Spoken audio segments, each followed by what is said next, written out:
Okay, so today we're looking to make some flower boxes. I'm gonna have one at the front, a nice elongated one, and then two out the back, two little square ones. So we're gonna have, I don't know, one rectangular one. I mean, I'll put a little picture up to show you what one of the existing ones looks like that I've already made. But they're just these nice big chunky looking boxes, top down view. Took some measurements earlier. I think this is about right, and the height is 470. So that's going to be like the long one at the front, and then we're going to have two obviously little square ones. But I'm not going to do those for this video because I don't know what shape they're going to take. I'll point out where they're going now. So what I think they need to do to butt against the legs of the outdoor room is have like a corner cut out of them or something. I don't know. But I think that's maybe a little teaser for the next episode. But for today, we're going to go focusing on this this box right here. So what I'm going to do this time around is take these, cut them down to size, cut the edges down so you can see that they are slightly rounded. So what I want to do with these is cut them down to size and then glue them together to give me nice, I don't know, what will they be, 2x3? I can't even maths right now. But I feel like these are going to be thicker and chunkier and more suitable for the leg. Those are going to be the legs. These are going to be the cross slats, and then for the main body on the outside I've got a lot of tongue and groove. So the first thing I need to do is get these legs together. I've already said that these are going to be about 470, 500 tall, but the main concern first off is getting the thickness of the leg correct. So what I need to do with these, they're all quite straight. I made sure to pick out some straight lumber from the shop, but the first thing I need to do is plane each other sides just to get them nice and square so that I don't have these rounded corners to contend with. Because the plan is to put two of these together. So the tighter that joint becomes when I glue it up, the better. Now, two things to be concerned with. First is the edges, make sure they're nice and square. And the next is to make sure that the sides that are visible are actually quite aesthetically pleasing. So you can see this side has got plenty of knots and chippings and all sorts of nastiness. But this side actually isn't that bad. So this is probably going to be the outside of one edge. And can I find another piece? Yeah, so like this one then, we have nice big knot. A little something on the bottom. I mean, there's another knot here, but I find this one nicer to look at than this one. So what I'll end up doing is trying to put these two pieces together to hide the two ugly sides. So yeah, the gist of it is take the ugly sides and put them together. But I'll go through mixing and matching those once we get all these edges nice and straight. So that's going to set up the table saw. Yeah, I'm going to set up this table saw to run a load of these rip cuts. I'm not going to be using this mitre gauge because I'm not going to be running these pieces of timber at a perpendicular to the blade. I'm going to be running them parallel to the blade along the rip fence. Now, I understand that I probably don't have this set up the best because if I have it unlocked, I actually have quite a lot of wiggle room at the top, which is nasty if you want to try and keep this square, and even just clamping it in place doesn't fix that. You can see, so if I line up the bottom here with this rail, it's easy for it to be off by millimeters in either direction across the length of this. So what I found is that at least like nudging it to the right as much as it will go gets you extremely close. But if anybody has any tips on how to set this thing up properly, I greatly appreciate it. I realize that there's a little twisty knob on the back for the tightness, but for some reason this one just doesn't seem to want to go any tighter. So let me know. So there's two things that are really important on the table. So for rips, first is making sure that the rip fence is on and perpendicular to the blade. Parallel to the blade. Words are really hard. So one way to do that is to bring the blade up a little. And the way that I've been doing it most recently is just measuring the distance between the inside edge of the blade and the table fence from there, and then the same for the back of the blade or this fin. Basically the same gist from the fin to the edge there as well. The idea being that if it's the correct distance there and correct distance there, at least for the presence of the cut, it'll stay nice and straight. Now, as for the distance I need to set it up, I need to go and work that out. But what we also want to do as best practice is make sure that this blade is only as high as the depth of the cut. So I'm going to grab this bad boy, pop that down, and this is where I find that my blade is nowhere near tall enough. Oh, here we go. Oh, it's too close. No, it doesn't go all the way through. Okay, how do we deal with this? I could run it through twice.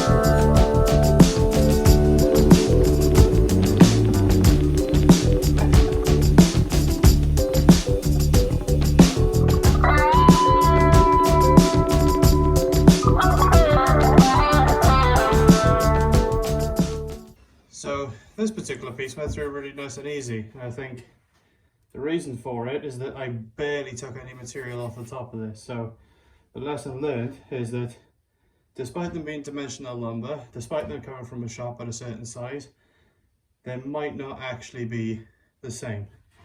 So what I should probably have done before starting this is measuring all the thicknesses of these to find out the thinnest piece, and then use that so that to gauge how much I need to take off, because then they'll all become the same size afterwards. But I struck lucky with this one. I barely took any material off.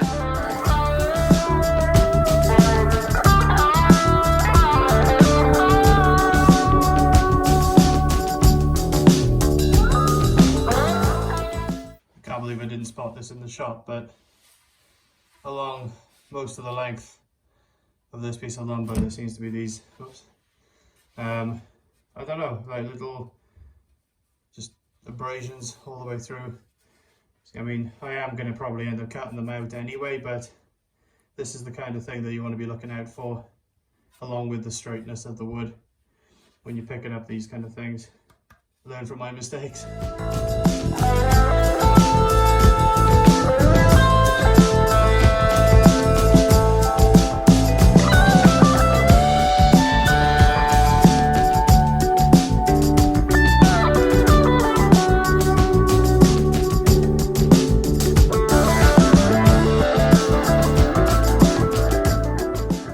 So that's the first handful done on one side. Now there's two pieces that I pulled over here specifically because they were not only harder to push through the machine but heavier. Like you could feel there's a slight residue on here. I'm assuming it's sap from the knot, but it's, you know, it's apparent throughout the wood. You can hear that.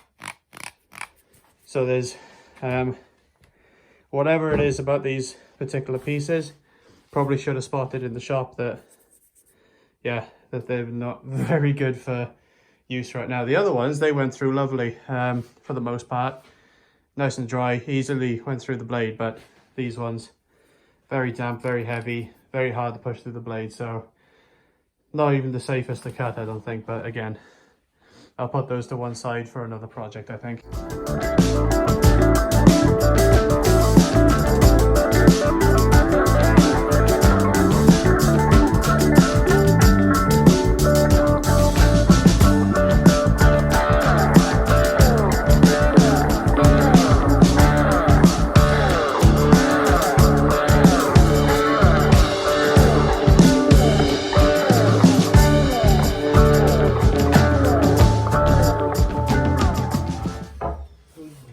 I'm not particularly sure how that happened because it was definitely lined up to half a blade's worth, but given we took more than a blade's worth off, who knows. Oh well, I mean, I've got a choice to make now. I can either stay at this thickness and do it to all of them, or write off this board and correct for the rest. I think fortunately, let's grab this. Fortunately, I've got enough here because it's all I need is, what was the original measurement? 470 mil for height. So where is my tape measure? 1200-ish. So I'm going to get one whole leg out of each of these pieces. So if these 4 pieces are for the rectangular box at the front, then it leaves me with 5 pieces. 6, 7, 8. Oh bugger. I think that means I'm going to need all of them. Well, I'm only making the one box for now, so what I can do is correct this alignment so that I'm not using so much wood. I don't want to be wasting that much again. And for the time being, I think I'm only going to do, I'll shave off all 4 sides, but I'm going to need to buy more of this stuff for the other projects. Oh well, another excuse to go down the shop.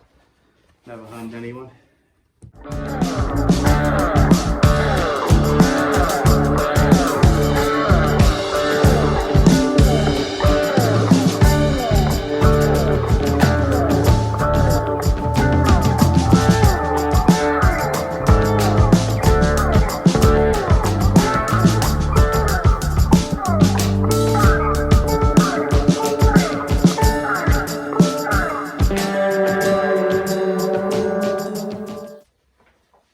Okay, I've realised my mistake. In measuring the thickness of these planks, I was measuring the ends just to see how wide the end was, but of course, lesson number 2 with timber being different sized is that it's different sizes all along the length. So what I should have done is, instead of just measuring this part to see how thick it is, I should have measured the whole thing, found the thinnest part of the whole length, and set to that. Now, because what that's got undone with, especially some of these last ones, is it was taking a fair bit off either side and then almost nothing off the middle, and in some areas you might have seen me pause for a while because one of these, I'm pretty sure it didn't take anything off. So I'm not too bothered by that because at least it's the same, well, it's the right width, but you know, it's not the end of the world, and I can feel myself getting a little impatient. So I'm going to take a break away from these, come back maybe after lunch and do the sides.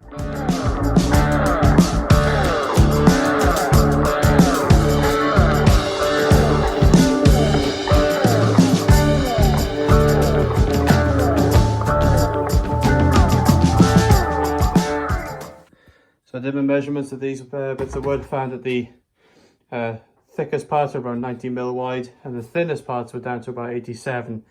So I set the width of the blade to be about 85 to make sure that I was cutting the bevel, is that the right term? The edge off of these things. So I now have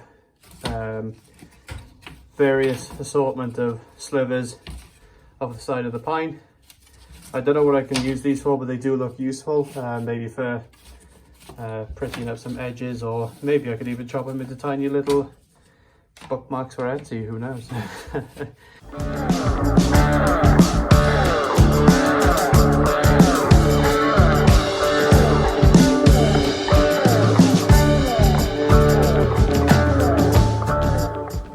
That's all of the wood having 4 sides shaved off. It was much easier doing these sides because I could do them in one pass instead of 2. So that saved a lot of time, and we now have plenty of Etsy bookmarks left over. So we'll see what we could do with those at some point. But now I need to think about cutting these down to length. But before I do that, what I want to do is pair up the wood to what I'm going to finally glue them up as.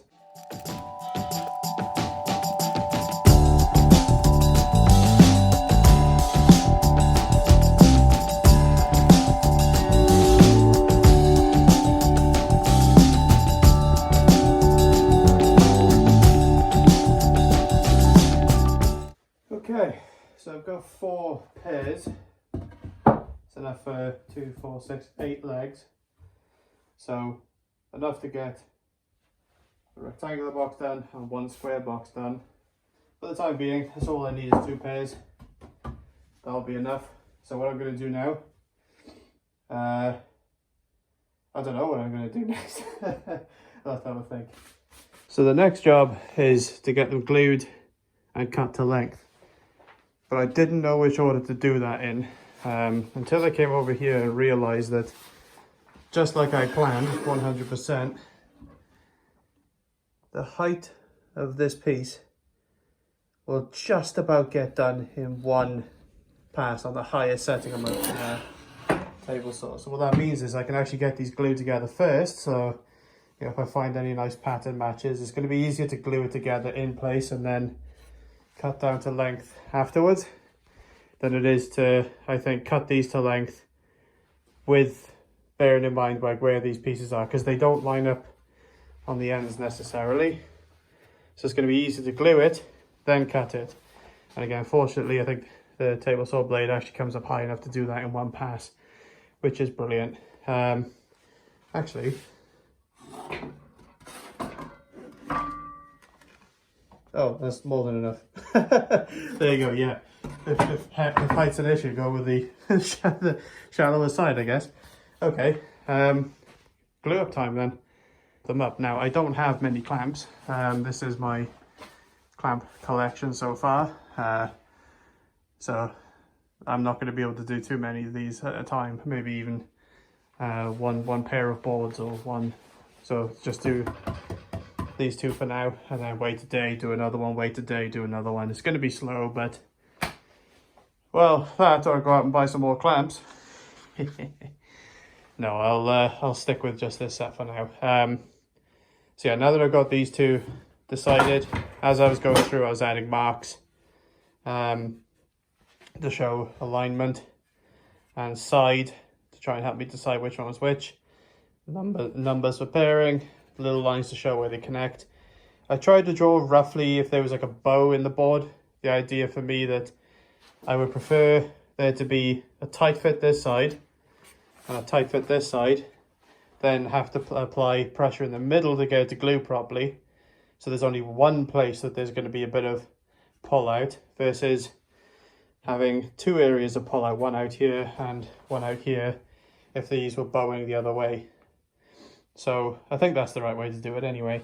Ideally there'd be no bow, but I can't do that with, you know, just the table. So I think I'd need a planer and a jointer to do this properly. But these are just going to be bits of furniture that go outside. Again, pine in the rain is a terrible idea, but the aim for me is to get like rubber on the road of actually trying to do these projects before I move on to using the proper wood for the job. I don't want to waste money on these things, so. Right, as for which glue I'm actually using, so I find a lot of people skip over this. I'm using some Gorilla Glue. Lighting is amazing, I know, but the only real reason for it is that I spotted this as one of the first ones that has any outdoor use for it. Again, I know it's pine wood. It's going to end up looking awful this time next year, but this will do the job. So let's get this lathered up.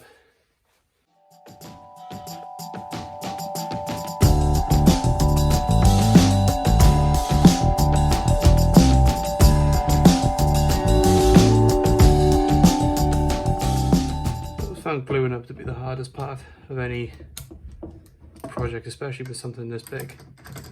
Bit of a pain to get everything balanced, positioned correctly, get the levels right in the wood.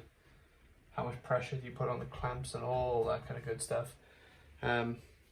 Speaking of which, I need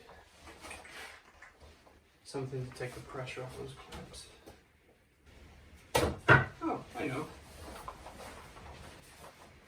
So I knew these would come in handy. When you're clamping, especially pine, nice soft wood, you tend to get a bit of a problem with the actual clamping circles or whatever you have, leaving a print in the wood. So what I'm going to do is start putting these in between so that we don't damage these legs too much. God, I knew this would this will work out in the end.